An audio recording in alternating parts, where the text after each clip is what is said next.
चलिए जानते हैं बिहार के तमाम 15 बड़ी खबरों को। अगर अभी तक आपने चैनल को सब्सक्राइब नहीं किया है तो कर दे और आप किस जिले से देख रहे हैं कमेंट करके जरूर बताएं।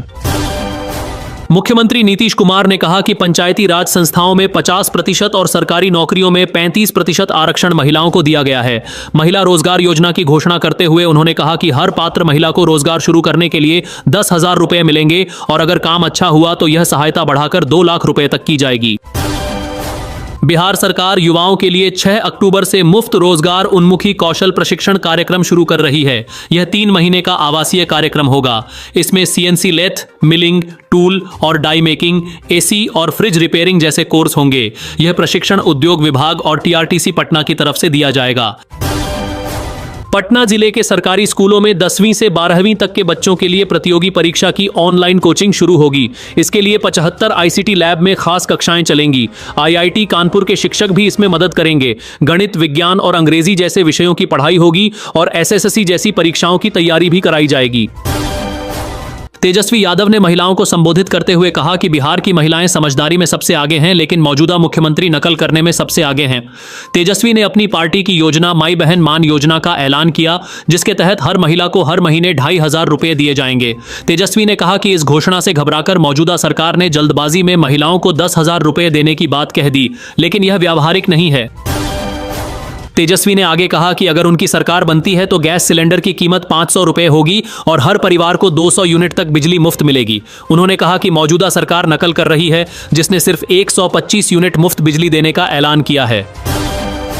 जगतगुरु शंकराचार्य स्वामी अविमुक्तेश्वरानंद सरस्वती ने कहा कि बिहार विधानसभा चुनाव में गौरक्षा समर्थकों को ही उम्मीदवार बनाया जाएगा। उन्होंने कहा कि सनातन धर्म की रक्षा के लिए गौ माता का संरक्षण जरूरी है। उन्होंने राजनीतिक दलों पर आरोप लगाया कि वे गौ माता को राष्ट्रमाता घोषित करने पर चुप रहते हैं। उन्होंने लोगों से कहा कि गौ भक्त प्रत्याशियों को ही वोट दें। बिजली कंपनी के कर्मचारियों की तनख्वाह बढ़ा दी गई है। अब मासिक वेतन 520 रुपए से लेकर 3,324 रुपए तक बढ़ाया गया है। दक्षिण और उत्तर बिहार पावर डिस्ट्रीब्यूशन कंपनी ने यह फैसला लिया है। एजेंसी अब बिना कारण बताए कर्मचारियों को नहीं निकालेगी। अगर किसी दुर्घटना में नुकसान होता है तो बीमा और विकलांगता पर आर्थिक मदद मिलेगी। नीतीश कुमार ने कहा कि जब से उनकी सरकार आई है बिहार को तरक्की की राह पर ले जाया गया है। उन्होंने कहा कि पुलिस बल की संख्या बढ़ाकर कानून व्यवस्था सुधारी गई है। पहले लोग शाम को बाहर निकलने से डरते थे, लेकिन अब हालात बदल गए हैं। उन्होंने शिक्षा में शिक्षकों की भर्ती, अस्पतालों और स्वास्थ्य केंद्रों में सुधार और 8 लाख युवाओं को रोजगार देने की उपलब्धियां गिनाई। तेजस्वी के कुछ बड़े वादों में माई बहन मान योजना के तहत हर महिला को हर महीने 2,500 रुपए देना, विधवा और बुजुर्गों की पेंशन 1,500 रुपए महीना करना और ग्रेजुएट और पोस्ट ग्रेजुएट छात्राओं को खास स्कॉलरशिप देना शामिल है। बिहार के गन्ना किसानों को अब प्रति क्विंटल 10 रुपए अतिरिक्त भुगतान मिलेगा और 50% अनुदान भी मिलेगा। गन्ना उद्योग मंत्री ने कहा कि किसानों की आर्थिक स्थिति सुधारना सरकार की प्राथमिकता है।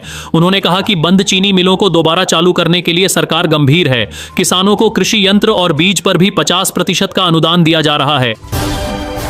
कांग्रेस नेता पवन खेड़ा ने कहा कि तेजस्वी यादव को मुख्यमंत्री पद का चेहरा घोषित करने की कोई जरूरत नहीं है, क्योंकि सबको पहले से ही चेहरा पता है।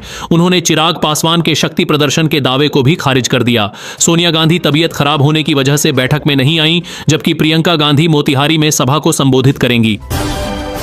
CBSE ने 2026 में होने वाली बोर्ड परीक्षा की संभावित तिथियां जारी कर दी हैं। 10वीं की पहली परीक्षा फरवरी से मार्च और दूसरी मई से जून में होगी।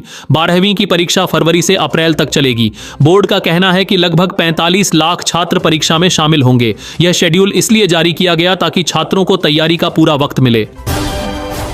प्रधानमंत्री नरेंद्र मोदी 26 सितंबर को सुबह 11 बजे वीडियो कॉन्फ्रेंसिंग से बिहार की मुख्यमंत्री महिला रोजगार योजना की शुरुआत करेंगे। इस कार्यक्रम में प्रधानमंत्री सीधे 75 लाख महिलाओं के बैंक खाते में 10-10 हजार रुपए की पहली किस्त भेजेंगे। इस योजना के तहत कुल 7,500 करोड़ रुपए महिलाओं को दिए जाएंगे। पीके ने कहा कि जो पार्टियां खुद को मुसलमानों का रहनुमा बताती हैं, उनसे हमारी अपील है कि हमारे मुसलमान उम्मीदवार के सामने वे मुसलमान उम्मीदवार न खड़ा करें। शर्त यह है कि हम भी उनके उम्मीदवार के सामने मुसलमान उम्मीदवार नहीं देंगे। उन्होंने कहा कि अगर भाजपा को हराने की इतनी ही चिंता है तो मुसलमानों की हितैषी पार्टियां इसे सार्वजनिक रूप से कहें। हालांकि उन्हें भरोसा है कि वे ऐसा नहीं करेंगी।